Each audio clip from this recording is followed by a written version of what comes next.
गरीब साध साध सब नेक हैं, आप अपनी ठोरे, जो सतलोक ले जाएंगे वो साधु कोई और।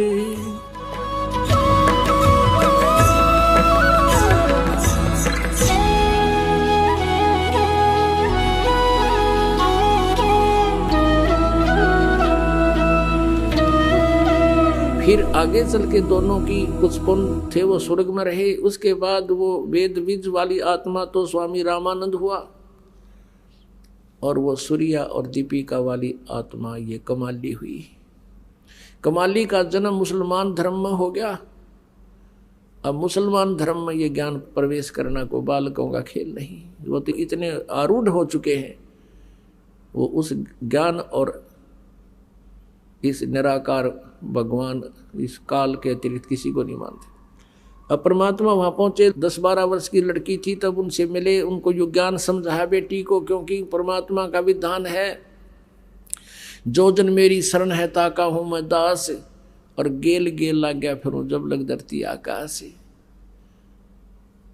अब उसी आधार से परमात्मा उस कमाली को मिले थे। कमाली बता रही है मुझे परमात्मा मिले थे जब मैं 12 वर्ष की आयु में थी। मेरा नाम राबिया था, और मैंने परमात्मा की ज्ञान से प्रभावित होकर के पिछले संस्कार भी कुछ काम करते हैं। मैंने नाम भी ले लिया, 4 वर्ष मैंने भक्ति भी की, शादी कराने से भी मना कर दिया था। अब क्या कहानी थी पुण्यात्माओं। ये राबिया 12 वर्ष की थी, परमात्मा मिले, इनको सारा ज्ञान समझाया। पिछले संस्कार से थे जो कि इसे धर्म में भी इसने परमात्मा को स्वीकार किया। 4 वर्ष तक पूरा संघर्ष किया आप समाज के साथ, अपने माता पिता के साथ, और सत साधना करती रही। और विवाह करने से मना कर दिया, मैं आजीवन ब्रह्मचारी रहूंगी। लेकिन माता पिता रूढ़िवादी गणे थे, रोटी खानी छोड़ दी, खाना छोड़ दिया। बेटी हम कहाँ मुंह दिखाएंगे, बेटी को घर पर कैसे रखेंगे। तो माता पिता के इस दुख को देखकर उसने स्वीकृति दे दी कि मैं शादी करवा लेती हूँ, लेकिन मन में ये सोच लिया कि मैं अपने पति से फैसला करूंगी। विवाह होता है तो मुसलमान धर्म में एक ऐसी प्रक्रिया होती है, उसमें निकाह कबूल करना होता है। सामने दोनों बच्चों को बिठाकर पूछा जाता है, बेटी क्या तू इसे विवाह करना कबूल करती है? वो स्वीकृति दे देती है तो विवाह होता है, नहीं तो नहीं होता है। तो वहाँ उसने स्वीकृति दे दी, ब्याह हो गया। एक बहुत बड़े नेक आत्मा, बड़े अफसर साहब के उसका जो है ना ब्याह हुआ, नाता जुड़ा। अब उस अपने पति को जा करके उस लड़की ने कह दिया, जी मैं आपसे 2 बात करना चाहती हूँ। उसने कहा बोलो। उसने सारी कहानी बता दी कि मैं शादी नहीं करवाऊंगी, मैं संतान उत्पत्ति नहीं करूंगी, मैं शादी नहीं करवाना चाहती थी। मेरे माता पिता जी समाज को बहुत देख रहे थे, लोक लाज में ज़्यादा दुखी हो गए थे। तो उसने कहा कि आपने फिर निकाह कबूल क्यों किया था? संतान उत्पत्ति नहीं करेगी, मुझसे मिलन नहीं करेगी, तो तुमने निकाह कबूल क्यों किया था? कि मेरी मजबूरी थी, मेरे पिताजी लोक लाज के कारण घने दुखी हो गए थे। अब आप देख लो, यदि आप जी ने मेरी शर्त स्वीकार नहीं की तो मैं आत्महत्या कर लूँगी। मैं आपको टच नहीं कर सकती, मैं गृहस्थी नहीं कर सकती। अब वो घना दयालु आदमी था, नेक व्यक्ति था।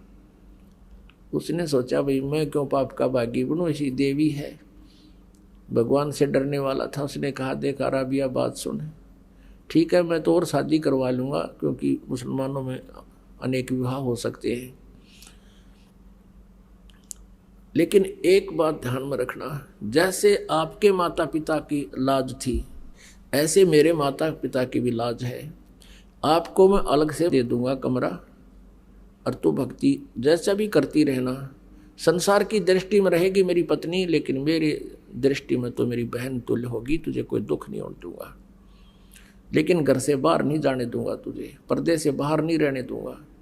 राबिया ने सुख का सांस लिया, हे अल्लाह बड़ी सुनी आपने मेरी। अब उस लड़की ने वहां देखा समाज में, क्योंकि 1, 2, 20, 1000, लाख सभी एक जैसी क्रियाएं कर रहे हैं भक्ति की, परमात्मा वाली भक्ति को छोड़ दिया और वो लोक वेद वाली शुरू कर दी। अपनात्माओं सत्संग के अभाव से अभी तक ये बिजली गिरती रही। अगर उस लड़की को रह रहकर सत्संग मिलता रहा होता, अपरमात्मा उन जो त्रुटियां समाज में होती हैं उनको अब पहले करके दिखा दी कि ये ऐसी बिजली गिरती है, इसलिए सत्संग की आवश्यकता रह रहकर पड़ेगी आपको, तो वह विचलित होगी। और वही पूर्व वाली जो साधना अपने धर्म में थी वो करने लगी, नमाज नमोदर ये सब बकरीद ईद सब करने लगी। फिर होगी जब वो वृद्ध अवस्था में आई, उसने अपने पति से कहा कि अब हज करना अनिवार्य बताते हैं, आपकी आज्ञा हो तो मैं हज कराऊं। मुसलमान धर्म में ये माना जाता है जो हज कराते हैं तो वो सीधे स्वर्ग जाते हैं जब उनकी मृत्यु होती है। हज नहीं करता तो वो अभी वो मतलब पूर्ण लाभ प्राप्त नहीं होता है। उसके पति ने कहा कि आप जा सकती हो। उसने देख लिया है बेचारी, कभी बाहर गली में मैंने किसी से बात करती भी नहीं देखी। कहा कि मैं आपके लिए कोई ऊंट व्यवस्था करवा देता हूँ और साथ में कुछ नौकर भेज देता हूँ। वो कहने लगी नहीं मैं पैदल जाऊँगी, और भी बहुत लोग जा रहे हैं। अब वो चल पड़ी और जाने वाले कोई जा रहा था, कोई नहीं आ रहा था, कोई किधर रास्ते में बैठ गया, तो वह सीधी चली जा रही थी। उसने क्या देखा कि एक कुएं के ऊपर एक कुतिया प्यासी खड़ी थी, उसके छोटे छोटे नवजात बालक वो अलग पड़े थे, और वो इतनी प्यासी थी कि राबिया के चरणों की तरफ आई, फिर भाग दौड़ कर कुएं की तरफ झांका, फिर उसके पैरों की तरफ आई। अब राबिया ने देख लिया कि प्यासी बहुत है। वहां जाकर देखा कुएं पर कोई बाल्टी नहीं, कोई रस्सी नहीं। अब उधर से उस कुतिया की दुर्दशा देखकर उस पर रहा नहीं गया। कहते हैं दया बिना दरवेश कसाई, जिसके अंदर दया नहीं है वो संत दरवेश वो साधु कसाई के तुल्य है। अब उस लड़की ने कोई चारा नहीं देखा, आसपास कोई गांव झोपड़ी भी नहीं, कहीं से को बाल्टी ने जू ले आऊं। उसने आओ देखा ना ताओ देखा, अपने सिर के बाल नो पाड़ दिए खस्सा खस खस्सा खस। आप पाड़ के देखो 5-4 बालों को एकदम नो खस्सा खस पाड़ दिए, कति सारे बाल पाड़ दिए। और उनकी फिर रस्सी बाटी, आप लो आने होगी। रस्सी बाटी बहुत लंबी, गहरे पानी जल होता था।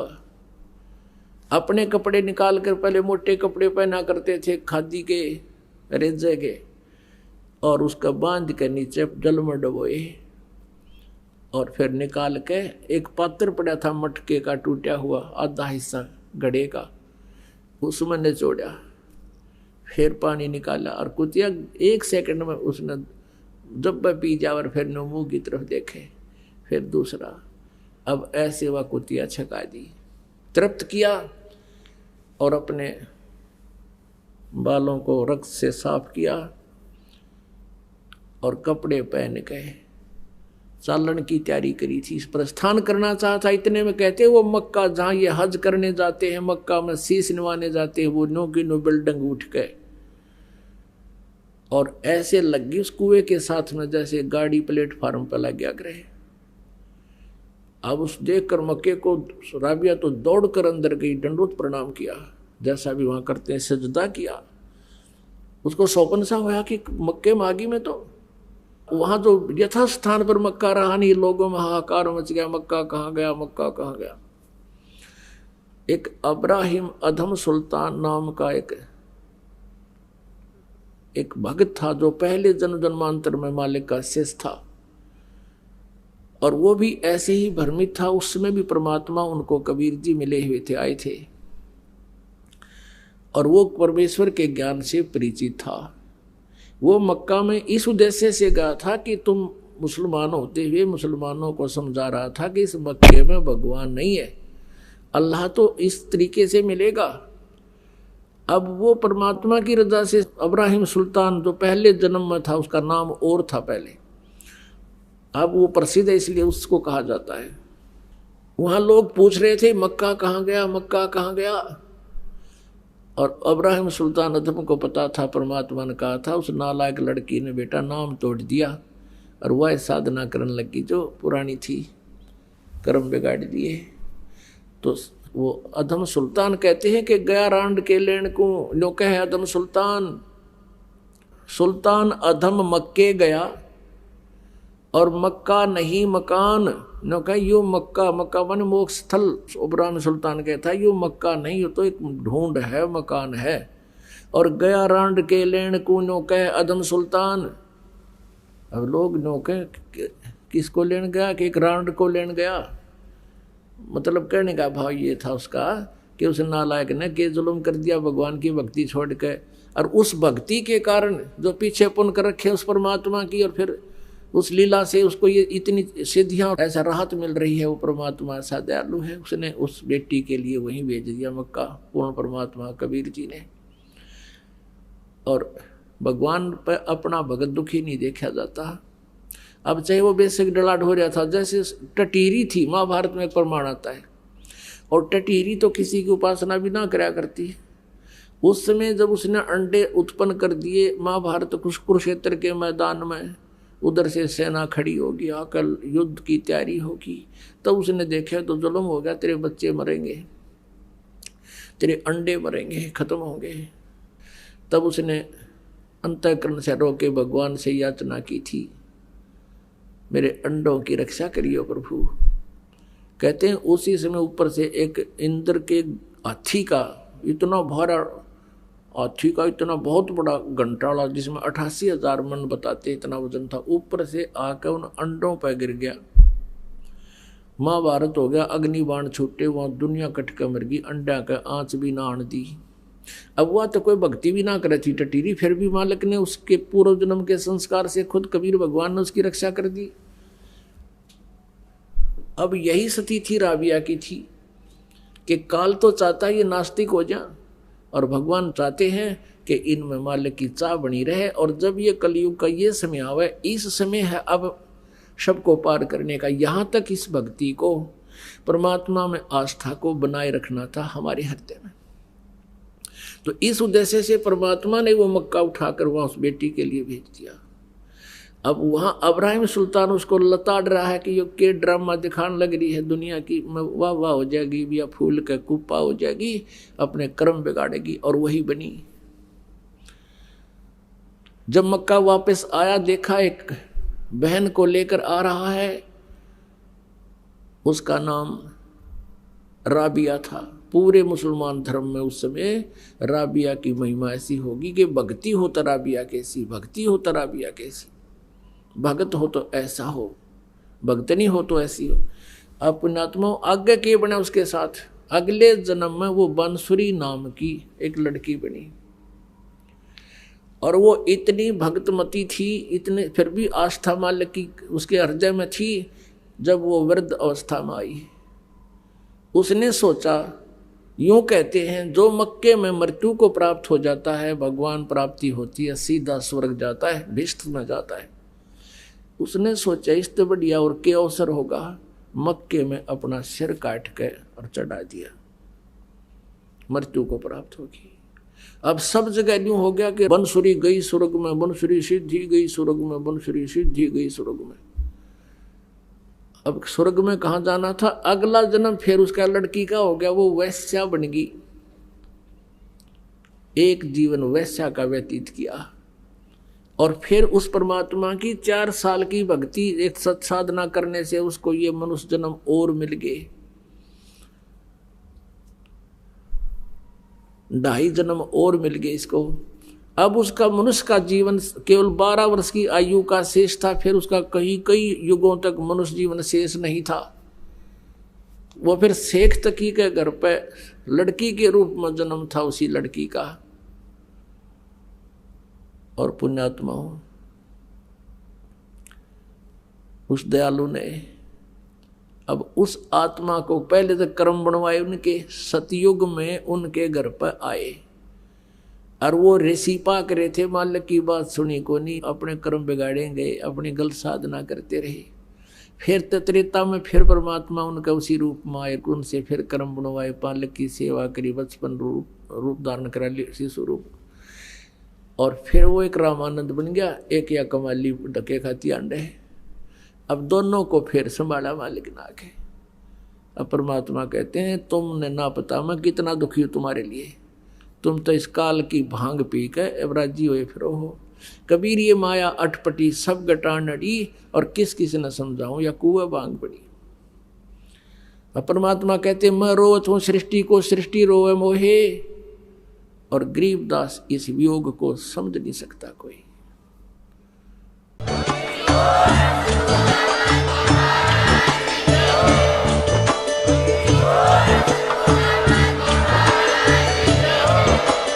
आप सुन रहे थे जगत गुरु तत्वदर्शी संत रामपाल जी महाराज जी के मंगल प्रवचन। अधिक जानकारी के लिए विजिट कीजिए हमारी वेबसाइट www.jagatgururampalji.org। संत रामपाल जी महाराज जी के शुभ आशीर्वाद से पूरे विश्व भर में 500 से भी ज्यादा नाम दीक्षा केंद्र हैं, जिन पर संत रामपाल जी महाराज जी द्वारा ऑनलाइन निशुल्क नाम दीक्षा दी जा रही है। अपने नजदीकी नाम दीक्षा केंद्र का पता करने के लिए संपर्क करें 8222880541।